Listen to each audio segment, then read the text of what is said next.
उम्मालार्कमण्डलाभासां चतुर्बाहुं त्रिलोचनां पाशाङ्कुशवराभीतिं धारयन्तीं शिवां भजे।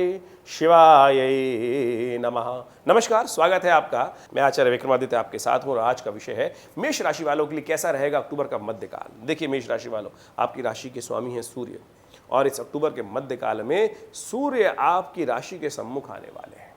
और जब सूर्य आपकी राशि के सम्मुख आ जाएंगे यानी सप्तम भाव में आ जाएंगे तो थोड़ा क्रोधी आपको ज़्यादा बना सकते हैं, छोटी छोटी बातों में एंजाइटी बढ़ा सकते हैं। तो ऐसे में आपको ध्यान रखना पड़ेगा।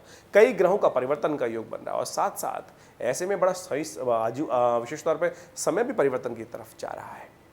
अक्टूबर के मध्यकाल में श्राद्ध चल रहे होंगे शुरू में और फिर बाद में नवरात्र का भी आरंभ हो जाएगा। और ऐसे में अक्टूबर की यदि हम बात करें तो अक्टूबर के यदि हम अश्विन मास की बात करें, ज्योतिष के दृष्टिकोण से अश्विन के कृष्ण पक्ष शुक्ल पक्ष के अंदर टोटल मिला के जितने दिन बन रहे हैं कई प्रकार के विशेष योग बन रहे हैं। इस बार शनिवार का जो योग है विशेष तौर पर वो बन गया 5 शनिवार का योग।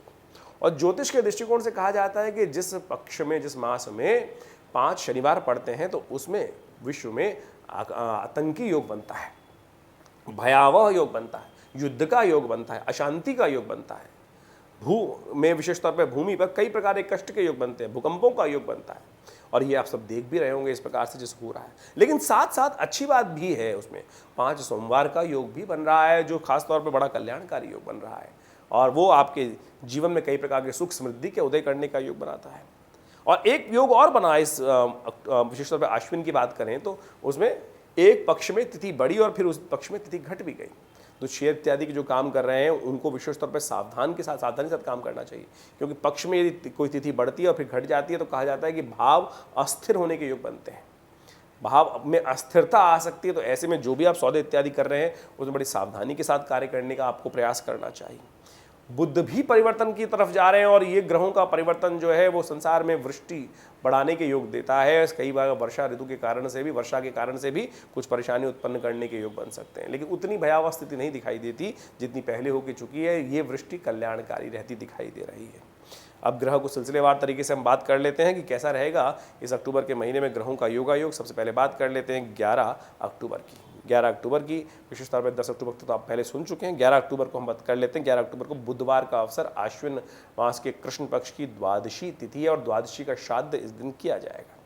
सिंह राशि में जो चंद्रमा है वो चल रहे हैं और ग्रह योग के दृष्टिकोण से देखा जाए तो आपके लिए बड़ा अनुकूल योग बना रहे हैं। शुक्र के साथ चंद्रमा युक्त होकर बहुत सुंदर तरीके से आपके लिए लाभ की स्थिति बनती दिखाई दे रही है और आपके लिए लाभ के योग विशेष तौर पर बनेंगे। आगे बढ़ने के अवसर आपको प्राप्त हो सकते हैं, सुंदर संपर्कों में इजाफा होने का योग बन सकता है, वाणी के द्वारा लाभ प्राप्ति के योग बन सकते हैं, बुद्धि के द्वारा आप ऐसी कुछ रास्ता बना सकते हैं कि जो लोग आपको परेशान करने के योग दे रहे हैं वो आपसे कहीं बच के जा ना पाएंगे। चिंता ना करें, अपने कार्यों में पूरी तरह से आनंद के साथ काम करने का आपको प्रयास करना चाहिए। ग्रह दिखा रहे हैं कि जो आपके खिलाफ होंगे वो शांत अपने आप हो जाएंगे, आपको बहुत ज़्यादा उन पर ज़्यादा ध्यान देने की ज़रूरत नहीं है। आप अपनी चाल में मस्त होकर काम करने का प्रयास कीजिए, आपके ग्रह अनुकूल दिखाई देते हैं। द्वादशी का श्राद्ध है, बुधवार का अवसर है। ऐसे में भगवान विष्णु की उपासना, भगवान शालिग्राम जी का पूजन, भगवान गदाधर भगवान विष्णु का पूजन अवश्य करें, कल्याण के योग बनेंगे। देखिए श्राद्ध चल रहे हैं और इन श्राद्धों में हमें अपने पितरों के निमित्त अवश्य शुभ कार्य करने का प्रयास करना चाहिए। गायत्री का यज्ञ करना चाहिए, गौग्रास निकालना चाहिए, ब्राह्मणों को भोजन करना चाहिए, श्रीमद् भागवत की कथा का श्रवण करना चाहिए।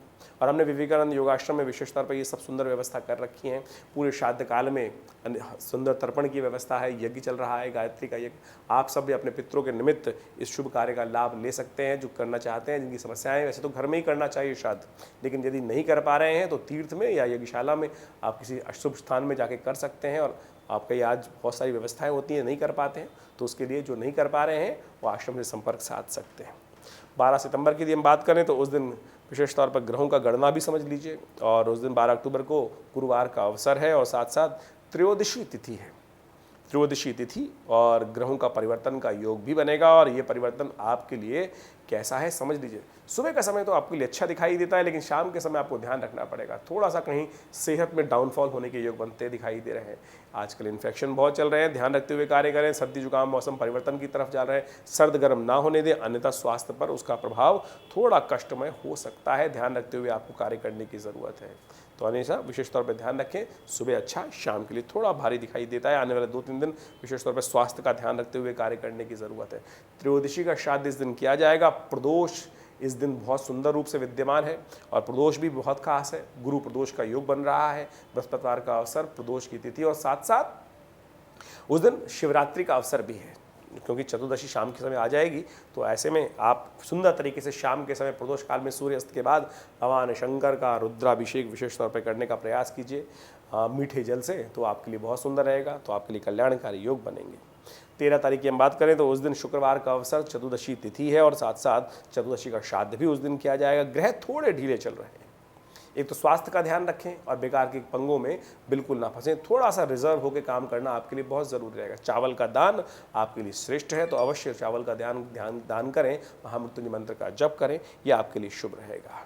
वहीं बात कर लेते हैं हम 14 तारीख की ग्रहों की गणना की समझें तो शनिवार का अवसर, अमावस्या तिथि है उस दिन और सर्वपित्र अमावस्या का योग बन रहा है और शनि अमावस्या का योग भी बन रहा है और पिता जो पितृ इत्यादि गण उनका आह्वान और उनका तर्पण विशेष तौर पर करने का प्रयास करना चाहिए। ऐसे में कहा जाता है कि भूले बिसरे कोई भी पितृ है जिनकी आपको तिथि भी ज्ञान नहीं है, तो अवश्य इस तिथि के दिन अपने पितरों के निमित्त गायत्री का यज्ञ, पितृ गायत्री का जप और साथ साथ तर्पण, ब्राह्मण भोजन, गौ ग्रास, ये अवश्य करने का प्रयास करना चाहिए। और ऐसे में आप जो कर्म करते हैं, देखिए शास्त्र के अंदर बहुत सारे कर्म बताए गए। श्राद्ध इत्यादि कर्म अत्यज्य कर्म कहे गए हैं। अनत्यज्य है, ये बिल्कुल त्यागने योग्य कार्य नहीं है। यदि आप कोई नहीं करता है तो आप समझ लीजिए चक्रवर्ती ब्याज की तरह वो समस्याएं आपके जीवन में कई बार आपको परेशानी कर सकती हैं। कई बार आप करते हैं ना, कई बार बहुत सारे लोग आते हैं, हम सब काम अच्छे कर रहे हैं, सब कुछ काम ठीक है, लेकिन चल नहीं रहा है काम, तो हो सकता है कहीं पितृण की समस्या ना चल रही। तो जो कर्म, उसके लिए क्या किया जाए? बहुत सारे लोग अनेक प्रकार की विडंबनाएं कर देते हैं, इधर भागते हैं उधर भागते हैं। अरे कुछ नहीं, घर बैठी है, नित्य प्रति अपने पितरों के निमित्त गायत्री का जप कर दीजिए, एक माला उनके निमित्त तर्पण कर दीजिए, जल थोड़ा जल तांबे के लोटे में जल लीजिए, थोड़ा से तिल लीजिए और उनका ध्यान करते हुए इस पितृ तीर्थ से उनको नित्य प्रति जल दे दीजिए। अमावस्या को तो अवश्य देने का प्रयास करना चाहिए। एक थाली भोजन बनाकर किसी अच्छे गरीब व्यक्ति को, ब्राह्मण व्यक्ति को, गऊ को, इसमें आप भी देने का प्रयास कीजिए। यही कर्म है, इनके द्वारा ही आपके पितृ प्रसन्न हो जाते हैं। ये अवश्य करने का प्रयास करना चाहिए और अमावस्या के दिन तो अवश्य करने का प्रयास करें। और आश्विन मास की अमावस्या तो ये अत्यज्य है, छोड़ने लायक ही नहीं है, तो अवश्य क्या लगता है 100 रुपया खर्च होगा, उसमें भी अगर व्यक्ति सोचता है तो फिर क्या कह सकते हैं। तो कोशिश ये करें, अवश्य ये सब कर्म आप करें, आपके जीवन में कल्याण का योग बनेगा, आपकी कष्ट दूर होने के योग बनेंगे। 15 तारीख की ग्रह गणना भी समझ लीजिए। 15 तारीख की ग्रह गणना विशेष तौर पर दिखा रही है कि रविवार का अवसर और आश्विन मास के शुक्ल पक्ष का आरंभ हो रहा है, नवरात्रों का आरंभ हो रहा है और ये नवरात्र का आरंभ बहुत शुभ है, क्योंकि इस बार भगवती जो आ रही हैं वो आरूढ़ हो रही हैं, सिंह पर आरूढ़ होकर कृपा करने के लिए बहुत सुंदर योग बना के आ रही हैं। कल स्थापना का समय रहेगा, सुबह से लेकर मध्याह्न के पहले काल बहुत सुंदर है और उसके बाद शाम के समय भी मुहूर्त बनेगा। यदि उस समय में दोनों का उपयोग कर सकते हैं, बहुत सुंदर तरीके से पूर्ण रूप से स्थिति का लाभ लेते हुए कार्य करने का प्रयास करेंगे तो बहुत सुंदर आपके लिए अनेक प्रकार से लाभ के योग बनते दिखाई दे रहे हैं। ग्रह गणना बहुत शुभ दिखाई दे रही है। आपकी राशि के अनुसार यदि हम बात करें तो परिवर्तन का योग सुबह सुबह बन रहा है और ये परिवर्तन आपके लिए बड़ा कल्याणकारी रहेगा। ये कल्याणकारी परिवर्तन इसलिए क्योंकि चंद्रमा परिवर्तित होकर सुबह सुबह 5 बजे के आसपास तुला राशि में प्रवेश कर रहे हैं और बृहस्पति के सामने बहुत सुंदर योग बना रहे हैं और ये परिवर्तन बड़ा कल्याणकारी रहेगा। लाभ के योग है, मन में पॉजिटिविटी उदय करने के योग बना रहे हैं। ऐसे में यदि भगवती दुर्गा की भी आराधना करने, उनकी स्थापना करने, उनके मंत्रों का जप करने, सर्वमंगल मांगल्ये शिवे सर्वार्थ साधिके शरण्ये त्र्यंबके गौरी नारायणी नमोस्तुते, इसका स्तवन कर लें। हमने तो विवेकानंद योगाश्रम में बहुत सुंदर कार्यक्रम रखा है। पूरे नवरात्र पर्यंत दुर्गा सप्तशती का नित्यपति यज्ञ होता है और हमारे यहाँ भगवती जो विराजमान है वो बहुत 400 साल से पुरानी भगवती की प्रतिमा है, शुद्ध प्रतिमा है, जो मुल्तान से 1947 में हमारे आश्रम पे पधारी। एक महानुभाव संदूक में बंद करके वो मूर्ति लेके आए और हमारे पिता आचार्य श्री केशव देव जी को वो मूर्ति प्राप्त हुई और उन्होंने इनकी प्रतिष्ठा विवेकानंद योगाश्रम में करी। और आप सत्य माने, माँ भगवती का चमत्कारी श्री विग्रह है, अद्भुत भगवती का श्री विग्रह है। उनके समक्ष खड़े होकर दर्शन कर लेने मात्र से आपके कष्टों को दूर करने का अद्भुत योग बन जाता है। तो आप भी सादर आमंत्रित हैं इस यज्ञ में। ग्रहों का योग हमने आपको समझाया, बड़ा अनुकूल है आपके लिए। ऐसे में भगवती का स्तवन कर कर, भगवती की स्थापना कर कर सुंदर कार्य करने का प्रयास कीजिए। रविवार का अवसर है और ऐसे में अन्न इत्यादि का दान करना आपके लिए बड़ा शुभ है। रहेगा। 16 तारीख की ग्रह गणना विशेष तौर पर समझ लीजिए। नवरात्र जो शारदीय नवरात्र चल रहे हैं, द्वितीय उनका दिवस है। ब्रह्मचारिणी देवी की आराधना करने का सुंदर अवसर है और साथ साथ इस दिन चंद्र दर्शन भी होगा। ग्रह आपके बड़े अनुकूल बने हुए हैं, पॉजिटिविटी आपके अंदर साथ विद्यमान रहेगी और मन के अनुसार से आपका मन भी विशेष तौर पर बहुत सारी बातों को इंट्यूशन की तरफ ले जाएगा। बहुत सारा पूर्वाभास आपको प्राप्त होगा। इस पूर्वाभास का पूर्ण लाभ आपको लेने का प्रयास करना चाहिए। धन लाभ के योग भी बनते दिखाई दे रहे हैं। शाम को चंद्र दर्शन होने के योग हैं और कोशिश ये कीजिए ऐसे में चंद्र दर्शन कर कर अपने माता पिता गुरुजन का आशीर्वाद अवश्य लें।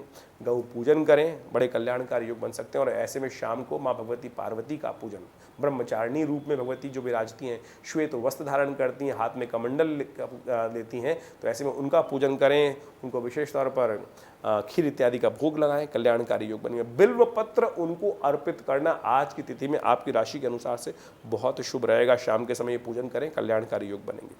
17 तारीख की ग्रह गणना हम देखें, उस दिन मंगलवार का अवसर, जो सूर्य है वो परिवर्तन की तरफ योग जा रहे हैं, तुला राशि में प्रवेश करने के योग बना रहे हैं और तृतीया का योग है। ऐसे में माँ भगवती चंद्रघंटा की आराधना करने का अवसर है।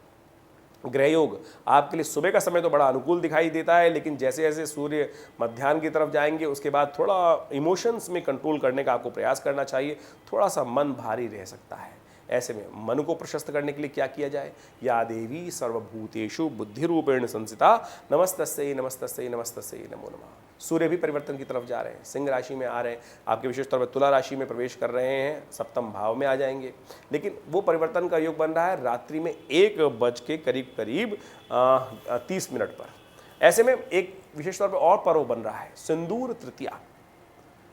आप भगवती को श्रृंगार के रूप में सिंदूर अर्पित करने का अवश्य प्रयास करें और ये करने से आपके लिए मनोमस्तिष्क में पॉजिटिविटी योग बनेंगे, कल्याणकारी योग बनेंगे। 18 तारीख की ग्रह गणना की हम बात करें तो उस दिन बुधवार का अवसर है और साथ साथ ग्रह योग विशेष तौर पर दिखा रहे हैं कि सावन की आश्विन मास के शुक्ल पक्ष की चतुर्थी तिथि है। माँ भगवती कुष्मांडा की आराधना करने का शास्त्र में शारदीय नवरात्र के अनुसार से अवसर है और कुष्मांड भगवती का जो स्वरूप है वो विशेष तौर पर एक बड़ा ही कल्याणकारी स्वरूप है। स्वास्थ्य की कामना के लिए भगवती कुष्मांडा का पूजन करना शास्त्र के अंदर बड़ा प्रशस्त बताया गया है। माँ भगवती को इस दिन पीठे की बर्फी, पेठा अर्पित किया जाता है और कहा जाता है कि जो स्वास्थ्य कभी ठीक नहीं हो रहा हो उस समय इसको अवश्य करना चाहिए, इस प्रयोग को। असंभव से असंभव स्वास्थ्य के यदि कोई समस्याएं हों उनको ठीक करने के योग बन सकते हैं। ऐसे में माँ भगवती का एक मंत्र है, रोगान शेषान न पहंसि तुष्टा रुष्टा तु कामान सकलान नभिष्टान त्वामाशितानाम न विपन्नराणाम त्वामाशिता ह्या श्वेताम प्रयांति। दुर्गा सप्तशती के 11वें अध्याय मंत्र है और इस मंत्र का यदि अकाली मृत से इस शुभ तिथि में यज्ञ भी कर लिया जाए तो माँ भगवती कृपा से स्वास्थ्य इत्यादि के बहुत सारे कष्ट दूर होने के योग बन जाते हैं। सर्वार्थ सिद्ध योग विद्यमान रहेगा। संक्रांति का शुभ योग रहेगा क्योंकि संक्रांति रात्रि में 1 बजे के बाद हुई थी, सूर्य परिवर्तन का योग बना था, तो संक्रांति का पुण्य अगले दिन माना जाना चाहिए, यानी 18 तारीख को संक्रांति का पुण्य रहेगा। और ये आपके लिए विशेष तौर पर ऐसे में अन्न का दान करना, गर्म वस्त्रों का दान करना, ये बड़े शुभ रहेंगे। साथ साथ बुध भी परिवर्तन का योग बना रहे हैं। छठे भाव विशेष तौर पर हम बात करें, छठे भाव से निकलकर सप्तम भाव में प्रवेश करेंगे तो ये आपके लिए बड़ा अनुकूल रहेगा। लेकिन बुध अस्त हैं इस समय में, उसमें उनका उपाय कर लेना चाहिए। बुध भी अस्त हैं, मंगल भी अस्त चल रहे हैं, तो ऐसे में विशेष तौर पर मंगल के मंत्र का जप, बुध का जप, मंत्र का जप करना आपके लिए कल्याणकारी रहेगा। साथ साथ सर्वार्थ सिद्ध योग भी विद्यमान है स्थिति के अंदर, तो सुबह से लेकर करीब करीब रात्रि में 8:50 तक ये शुभ योग रहेगा। इसका लाभ लीजिए, कल्याण का अवसर रहेगा। केवल बीच में राहु काल आएगा मध्याह्न के समय में, उसको छोड़ दीजिएगा। 19 तारीख की ग्रह गणना विशेष तौर पर दिखा रही है, गुरुवार का अवसर है, पंचमी तिथि है, 5वां नवरात्र है और ऐसे में शास्त्र में कहा गया, प्रथमम शैलपुत्री च, द्वितीयम ब्रह्मचारिणी, तृतीयम चंद्रघंटेति, कुष्मांडेति, चतुर्थम पंचमम स्कंदमातेति। माँ भगवती स्कंदमाता का ध्यान करने का सुंदर अवसर है। ऐसा स्वरूप जिनकी गोद में स्वयं कार्तिकेय जी विराजमान है, मातृत्व का वास्तविक स्वरूप है यह माँ भगवती का। समस्त स्वरूपों में इससे सुंदर मातृत्व का स्वरूप नहीं हो सकता। मंत्र कौन सा जब किया जाए? या देवी सर्वभूतेषु मातृरूपेण संस्थिता नमस्तस्यै नमस्तस्यै नमस्तस्यै नमो नमः। स्वास्थ्य के लिए समय थोड़ा भारी दिखाई देता है, कोई आपको थोड़ा सा कहीं ना कहीं फंसाने का कार्य कर सकता है, सावधान रहते हुए कार्य करने की ज़रूरत है। ऐसे में माँ भगवती के इस मंत्र का जप करें। देखिए, कहा शास्त्र में कहा गया, कुपुत्रो जायेते क्वचित कुमाता न भवति। और जो भगवती का सानिध्य में चले जाते हैं, माँ भगवती जैसे अपनी गोद में बालक का ध्यान रखती हैं, स्त्रियां जैसे अपने गोद में जो बालक होता है उनका हर स्वरूप से ध्यान रखती है ना, माँ आपका वैसे ही ध्यान रखेंगे। मंत्र आपको हमने बता दिया, ये जब कर कर आप अपने अनुकूल ग्रहों को अनुकूल कर सकते हैं, फिर ग्रह आपका कुछ नहीं बिगाड़ पाएंगे। चंद्रमा विशेष तौर पर चल रहा है आपके अष्टम भाव में और वो कष्ट का युग बना रहा है, इसलिए हमने ये मंत्र बताया है। इसका आप सानिध्य देकर कल्याण का यह मार्ग प्रशस्त कर सकते हैं। वहीं 20 तारीख की यदि हम बात करें तो ग्रह गणना विशेष तौर पर दिखा रही है शुक्रवार का अवसर है और षष्ठी तिथि है, आश्विन मास के शुक्ल पक्ष की षष्ठी तिथि। ग्रह योग परिवर्तन की तरफ है और ये परिवर्तन आपके लिए बहुत अनुकूल होता दिखाई दे रहा है, बहुत सुंदर रहेगा। धन आगमन की सुंदर सूचना आपको प्राप्त दिखाई दे रहा है। धन और विशेष तौर पर भाग्य में जागने के योग बन सकते हैं और ऐसे में जितना धर्मयुक्त कार्य करेंगे उतना कल्याणकारी, मन धर्म की रहेगा, धर्म की प्रति भावना जागती दिखाई दे रही। रवि योग भी विद्यमान है और वो सुबह सूर्योदय से लेकर शाम को 8:30 बजे तक विद्यमान रहेगा। कोई नया कार्य आरंभ करने के सुंदर योग आप बना सकते हैं और आश्रम में जो चल रहा यज्ञ है उसमें सानिध्य में भाग लें। इस सुंदर अवसर में नवरात्र बड़े चमत्कारी हैं और हमने देखा है इन नवरात्रों में 9 दिवस पर्यंत जो साधनारत रहते हैं उनके जीवन में अद्भुत प्रकार से समस्त कष्टों को दूर करने के योग बन सकते हैं। आश्रम के समस्त नियम आपको हम समय समय बताते रहते हैं। आइए विवेकानंद योग आश्रम में लाभ लीजिए, माँ भगवती का दर्शन करें, यज्ञ करें। सहस्त्र चंडी का यज्ञ चल रहा है, कल्याण होगा। नमस्कार, धन्यवाद।